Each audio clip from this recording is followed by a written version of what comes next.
جس کی اسلام میں نہ صرف یہ کہ گنجائش نہیں تھی بلکہ شرعی لحاظ سے یہ جرم تھا۔ موسیٰ کی عمر 80 برس کے قریب ہو چکی تھی۔ وہ ذرا سی بھی سختی برداشت کرنے کے قابل نہیں تھا، لیکن اسے چل چلاتی دھوپ میں تپتی ریت پر لٹا دیا جاتا۔ سلیمان نے وہ تمام رقوم جو ولید مرحوم نے موسیٰ کو انعام دی تھیں اور ذاتی جائیداد بھی ضبط کر لی، جس کے نتیجے میں موسیٰ کا خاندان فاقہ کشی تک پہنچ گیا اور خاندان کے افراد محنت مزدوری کر کے 2 وقت کی روٹی کھانے لگے۔ سلیمان کا جذبہ انتقام پھر بھی سرد نہ ہوا۔ سال 1.5 بعد جب موسیٰ پہچانا بھی نہیں جاتا تھا، سلیمان حج کو گیا اور موسیٰ کو بیڑیاں پہنا کر اپنے ساتھ لے گیا۔ مکہ معظمہ میں اسے علی صبح خانہ کعبہ کے باہر بٹھا دیا جاتا کہ وہ بھیک مانگے۔ سلیمان نے اس پر جرمانہ عائد کر رکھا تھا۔ یہ رقم اس کے جرمانے کے حساب میں بھی جاتی تھی۔ اسے بتایا گیا تھا کہ وہ بھیک مانگ کر جرمانہ ادا کرتا رہے اور جب پوری رقم ادا ہو جائے گی تو اسے رہا کر دیا جائے گا۔ یہ ہے ایک فاتح اندلس کا انجام جس سے ہم نے اس داستان کا آغاز کیا۔ موسیٰ کے ساتھ جو وحشانہ سلوک ہوا وہ ہم نے اس سیریز کی پہلی قسط میں تفصیل سے بیان کیا تھا۔ یہاں سوال پیدا ہوتا ہے کہ کیا موسیٰ بن نصیر کو اتنی زیادہ سزا ملنی چاہیے تھی؟ اس میں کوئی شک نہیں کہ موسیٰ کی یہ حرکت اوچھی تھی کہ امیر المومنین کی خوشنودی کی خاطر اس نے طارق بن زیاد سے حضرت سلیمان علیہ السلام کی میز چھین لی اور خلیفہ کو اس طرح پیش کی جیسے یہ خود اس نے رہبوں سے حاصل کی تھی۔ لیکن موسیٰ کی شجاعت، عسکری دانش مندی اور فتوحات اتنی زیادہ تھیں کہ اس کا جرم معاف کیا جا سکتا تھا۔ موسیٰ کی ساری عمر جنگ و جدل میں گزری تھی۔ بربروں نے کبھی کسی کی اطاعت قبول نہیں کی تھی۔ یہ موسیٰ ہی تھا جس نے بربروں کو دمشق کی خلافت کا مطیع بنا دیا تھا اور طارق بن زیاد اسی کا تیار کیا ہوا سپہ سالار تھا جس نے اندلس کی جنگی طاقت کو انتہائی قلیل نفری سے ریزہ ریزہ کر دیا اور اسلام کے پرچم کو اندلس کی سرحد سے بھی آگے لے جا کر فرانس کی زمین تک پہنچا دیا تھا۔ ناظرین، موسیٰ بن نصیر کا اصل کردار ایک ہی واقعے سے ظاہر ہو جاتا ہے۔ ہوا یوں کہ ایک روز سلیمان نے حکم دے دیا کہ موسیٰ کو قتل کر دیا جائے۔ ایک سرکردہ آدمی امیر ابن المحلب وہاں موجود تھا جو موسیٰ کا بہی خواہ تھا اور سلیمان پر اس کا اثر و رسوخ چلتا تھا۔ اس نے سلیمان سے کہا کہ وہ موسیٰ کو معاف کر دے۔ سلیمان نے ابن المحلب کی اتنی سی بات مانی کہ موسیٰ کو قتل نہ کیا اور اسے معاف نہ کیا۔ ابن المحلب غصے کی حالت میں قید خانے میں گیا۔ اس نے دیکھا کہ موسیٰ بن نصیر دھوپ میں کھڑا ہے اور اس کا سر ڈول رہا ہے۔ پھر وہ گر پڑا۔ اسے کوٹھڑی میں لے چلو۔ امیر ابن المحلب نے حکم دیا اور اسے پانی پلاؤ۔ موسیٰ کو اٹھا کر کوٹھڑی میں لے گئے۔ اس کے منہ میں پانی ڈالا گیا اور اس کے سر اور چہرے پر پانی پھینکا گیا تو وہ ہوش میں آ گیا۔ مجھے جانتے ہو ابن نصیر؟ ابن المحلب نے پوچھا۔ ہاں، موسیٰ نے بڑی مشکل سے آنکھیں کھولتے ہوئے جواب دیا۔ تو میرا دوست ابن المحلب ہے؟ کیا تم مجھے رہا کرانے آیا ہے یا یہ دیکھنے کہ میں کب مروں گا؟ تم نے آج ہی مر جانا تھا ابن نصیر۔ ابن المحلب نے کہا، سلیمان نے تمہارے قتل کا حکم دے دیا تھا، میں نے تمہاری جان بچائی ہے، مگر تمہارے اس سوچے دشمن نے تمہیں معاف نہیں کیا۔ تم میں عقل کی تو کمی نہیں تھی ابن نصیر۔ میں حیران ہوں کہ تم نے یہ بے وقوفی کیوں کی کہ خلیفہ کے بلاوے پر یہاں آ گئے۔ تمہاری لیاقت اور شجاعت کی کوئی مثال پیش نہیں کر سکتا۔ تم اپنی مثال آپ ہو۔ تمہیں معلوم تھا کہ ولید بیمار ہے اور ولید کے بعد اس کا بھائی سلیمان خلافت کی مسند پر بیٹھے گا اور یہ تمہارا دشمن ہے۔ اسے تمہارے خلاف ایک بہانے کی ضرورت تھی جو اسے مل گیا۔ میں نہ آتا تو ولید ناراض ہوتا۔ موسیٰ نے کہا، اس کا حکم کچھ سخت تھا، تم نہ آتے۔ ابن محلب نے کہا، ابن نصیر تم نہ آتے، تم نے ایک ملک فتح کر لیا تھا۔ طارق بن زیاد، مغیث اور رومی اور دوسرے تمام سالار تمہیں امیر نہیں اپنا باپ سمجھتے تھے۔ پھر تمہارے پاس ایک جری اور فاتح لشکر تھا، ملک ایسا زرخیز کہ خوراک کی کمی نہیں تھی۔ پھر تم دمشق کے جہنم میں کیوں آ گئے؟ اندلس کے خود مختار حکمران بن جاتے۔ کوئی خلیفہ دمشق سے تمہارے خلاف فوج نہیں بھیج سکتا تھا۔ درمیان میں سمندر حائل تھا۔ میں گناہ گار ہوں ابن المحلب، موسیٰ نے کہا، لیکن میں امیر المومنین کی حکم عدولی کا گناہ نہیں کرنا چاہتا تھا۔ میں نے طارق بن زیاد کو کوڑے مارے تھے کہ اس نے میری حکم عدولی کی تھی۔ اگر ہمارے مفتوحہ ممالک امیر اپنی اپنی جگہ خود مختار ہو جائیں تو سلطنت اسلامی کے پرخچے اڑ جائیں اور امت رسول صلی اللہ تعالی علیہ وآلہ وسلم کا شیرازہ بکھر جائے اور اسلام مکہ مکرمہ میں قید ہو کر رہ جائے۔ آفرین ابن نصیر۔ ابن المحلب نے کہا، میرا مطلب یہ نہ تھا کہ تم وہی کرتے جو میں نے کہا ہے، میں تمہاری نیت دیکھنا چاہتا تھا۔ اب میں کوشش کروں گا کہ خلیفہ سلیمان کے ساتھ تمہاری صلح ہو جائے۔ ابن المحلب۔ موسیٰ بن نصیر نے جو الفاظ کہے وہ آج تک تاریخ میں محفوظ ہیں۔ موسیٰ نے کہا، پانی کے جانوروں کی نگاہیں اتنی تیز ہوتی ہیں کہ دریا اور سمندر کی تہہ تک کا ذرا ذرا دیکھ لیتی ہیں، لیکن انہیں وہ جال نظر نہیں آتا جو انہیں پھانسنے کے لیے پھینکا جاتا ہے۔ میں دور اندیش تھا لیکن سلیمان کے جال میں آ گیا۔ مورخ لکھتے ہیں کہ ابن المولب نے موسیٰ بن نصیر کی فتوحات وغیرہ کے حوالے سے سلیمان سے رہائی کا حکم نامہ لینے کی بہت کوشش کی، لیکن سلیمان ایسا پتھر دل ثابت ہوا کہ اس نے موسیٰ کو معاف نہ کیا۔ اسی دوران مغیث رومی قتل ہو گیا۔ کچھ پتہ نہ چلا کہ اسے کس نے قتل کیا ہے اور کیوں کیا ہے۔ ایک خیال یہ کیا جاتا ہے کہ اسے موسیٰ کے کسی بھائی خواہ یا عزیز نے قتل کیا، لیکن قابل قبول رائے یہ ہے کہ مغیث کا قاتل بھی سلیمان ہی تھا۔ سلیمان نے اوان خلافت ہاتھ میں لیتے ہی اسلام کی تمام نامور شخصیتوں کو قتل کروا دیا تھا۔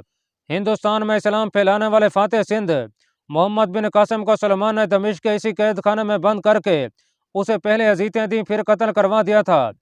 فاتح سمرقند قتیبہ بن مسلم کو سلیمان نے دمشق کے قید خانے میں قتل کروا دیا تھا۔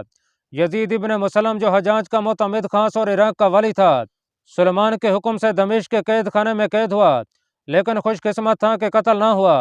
قید میں 5 سال پڑا رہا۔ سلیمان مر گیا تو اسے رہائی ملی اور افریقہ کا امیر مقرر ہوا۔ طارق بن زیاد اس حد تک خوش قسمت تھا کہ سلیمان کے ہاتھوں قتل نہ ہوا، شاید اس لیے کہ طارق بربر تھا اور سلیمان کے ساتھ اس کی کوئی خاندانی دشمنی نہیں تھی، نہ اس کی سلیمان کے ساتھ اقتدار کی یا کسی اور قسم کی سیاست چل رہی تھی جیسی حجاج بن یوسف کے ساتھ چلتی تھی۔ ولید مرحوم نے موسیٰ اور طارق بن زیاد کو انعام و اکرام سے نوازا تھا اور دونوں کو ایک ایک مکان بھی دیا تھا۔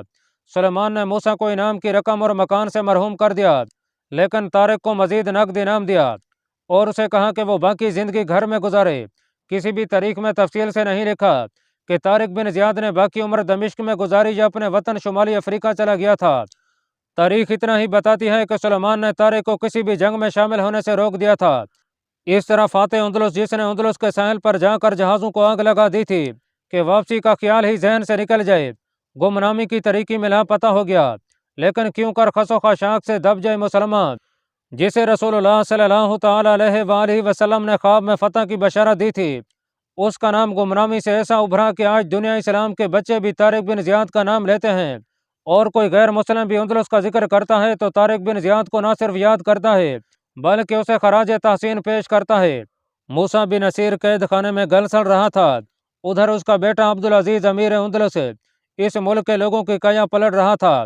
عبدالعزیز زہد و پرسا تھا، اسلام کا رسول اللہ صلی اللہ تعالی علیہ وآلہ وسلم کا شیدائی تھا۔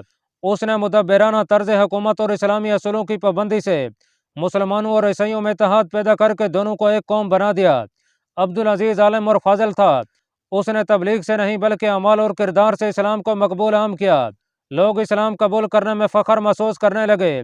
فجر کی نماز اور جمعہ کی نماز کی امامت وہ خود کیا کرتا تھا، لیکن اس کی عیسائی بیوی ایجیلونا اس کی بہت بڑی کمزوری بن گئی۔ ایک روز ایجیلونا نے عبدالعزیز کو ایک مشورہ دیا، آپ اس ملک کے حکمران ہیں۔ ایجیلونا نے کہا، میں نے دیکھا ہے کہ مسلمان حاکم آپ کی برابری کا دعویٰ کرتے ہیں، انہیں کہیں کہ وہ جب آپ سے ملنے آئیں یا دربار میں آئیں تو آپ کو جھک کر سلام کیا کریں تاکہ ان پر آپ کا رعب قائم رہے، ورنہ ایک روز یہ لوگ آپ کا حکم ماننے سے انکار کر دیں گے۔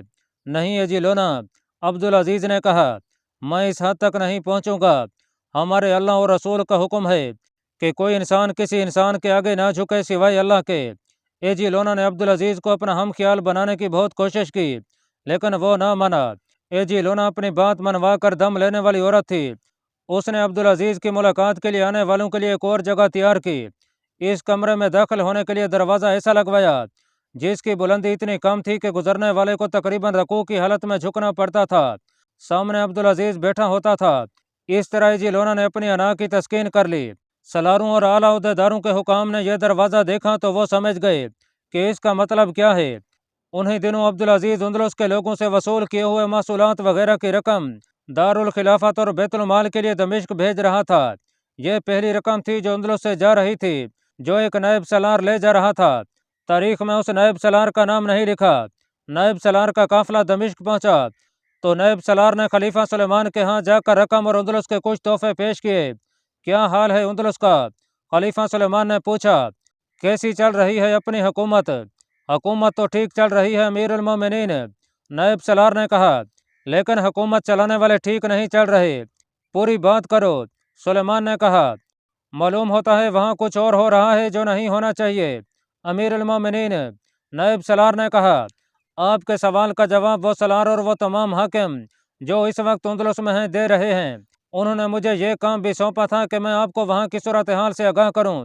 اندلس پر اس وقت ایک غیر مسلم عورت حکومت کر رہی ہے۔ یہ وہی عورت تو نہیں جس کے ساتھ عبدالعزیز ابن موسیٰ نے شادی کی تھی؟ سلیمان نے پوچھا۔ اور اس نے شاید ابھی تک اسلام قبول نہیں کیا۔ وہی امیر المومنین، نائب سالار نے کہا۔ نائب سالار نے جلونا کی تمام باتیں سنائیں، چھوٹے دروازے کا بھی تفصیلی ذکر کیا اور بتایا کہ کوئی ایک بھی حاکم خوش نہیں، تم واپس چلے جاؤ۔ سلیمان نے نائب سالار سے کہا، سب سے کہنا کہ میں ان کی شکایت رفع کر دوں گا۔ اور ایک روز امیر اندلس عبدالعزیز کے خلاف تمام شکایتیں یوں رفع ہوئیں کہ ایک صبح عبدالعزیز نماز فجر کی امامت کے لیے کھڑا ہوا۔ اس نے سورہ فاتحہ پڑھ لی اور سورہ واقعہ کی تلاوت شروع کی ہی تھی کہ اگلی صف سے ایک آدمی بجلی کی تیزی سے آگے کو نکلا، چشمے زدن میں تلوار نکالی، ایک ہی وار میں عبدالعزیز کا سر تن سے جدا کر دیا۔ سر کو اٹھایا اور پیشتر اس کے نمازی دیکھ سکتے کہ یہ کیا ہوا ہے۔ قاتل امیر اندلس کے سر سمیت غائب ہو گیا۔ 20-25 روز بعد عبدالعزیز کا سر ایک چرمی تھیلے میں دمشق سلیمان کے پاس پہنچ گیا۔ امیر اندلس کا سر قید خانے میں لے جاؤ، سلیمان نے حکم دیا، اور یہ اس کے باپ کے سامنے رکھ دو۔ حکم کی تعمیل کی گئی۔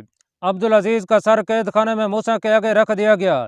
موسیٰ جو پہلے ہی ایذا رسانی صدمے اور ضلع سے نزاع کی حالت کو پہنچ چکا تھا، بیٹے کا سر دیکھ کر غشی کی حالت میں چلا گیا۔ ہوش میں آیا تو سر وہاں نہیں تھا۔ موسیٰ نے بیٹے کا سر دیکھ کر کہا تھا، انہوں نے ایسے آدمی کو قتل کر دیا ہے جو دن کو عدل اور انصاف کے ساتھ انتظامی کام کرتا اور رات کو اللہ کی عبادت کرتا تھا۔ میرا بیٹا قائم اللیل اور صائم النہار تھا۔ ناظرین، اس حقیقت کی گواہی تاریخ بھی دیتی ہے کہ عبدالعزیز دن کو عدل و انصاف اور انتظامی کام کرتا اور رات کو اللہ کی عبادت کرتا تھا، لیکن وہ جان نہ سکا کہ حساب پر عورت کو سوار کر لو تو عقل و ہوش پر بھی سوار ہو جاتی ہے اور مرد کو کٹ پتلی بنا لیتی ہے، اور یہ بھی نہ جان سکا کہ عورت نے بادشاہوں کو گداگر بنایا ہے، شہنشاہوں کے تختے الٹے ہیں۔ یہی لغزش عبدالعزیز سے کچھ نادانستہ اور کچھ دانستہ سرزد ہوئی کہ اس نے ایک عورت کا ظلم اپنے اوپر طاری کر لیا۔ یہ تھا انجام اندلس کے فاتحین کا۔ موسیٰ بن نصیر اپنے بیٹے کا کٹا ہوا سر دیکھ کر چند دن اور ہی زندہ رہ سکا۔ اس کی وفات 716 عیسوی کے وسط میں ہوئی تھی۔ اس کے 1 سال بعد سلیمان بھی فوت ہو گیا۔ جولین پہلے کی طرح سیفستا کا حکمران رہا۔ اس نے اسلام قبول کر لیا تھا۔ 10ویں صدی عیسوی میں فقہ اور شریعت کا ایک بہت بڑا عالم ابو سلیمان ایوب کے نام سے ہو گزرا ہے۔ وہ جولین کی تیسری پشت میں سے تھا۔ ایک یہودی شہر نے کہا تھا کہ اندلس کی زمین خون مانگتی رہی ہے اور خون مانگتی رہے گی۔ اس کا یہ کہنا بھی درست ثابت ہوا۔ موسیٰ اور اس کا بیٹا قتل ہوئے، مغیث رومی قتل ہوا۔ اس کے بعد مسلمانوں کی اندلس کی 800 سالہ تاریخ میں یہی کچھ ہوتا رہا کہ قتل کے ذریعے امیران اندلس کے تختے الٹے جاتے رہے اور آپس کی چپکلش اور خون ریزی کا سلسلہ جاری رہا، جس کے نتیجے میں ایک روز اندلس سلطنت اسلامیہ سے نکل گیا۔ اللہ پاک کمی بیشی معاف فرمائے۔ اللہ آپ کا حامی و ناصر ہو، آمین۔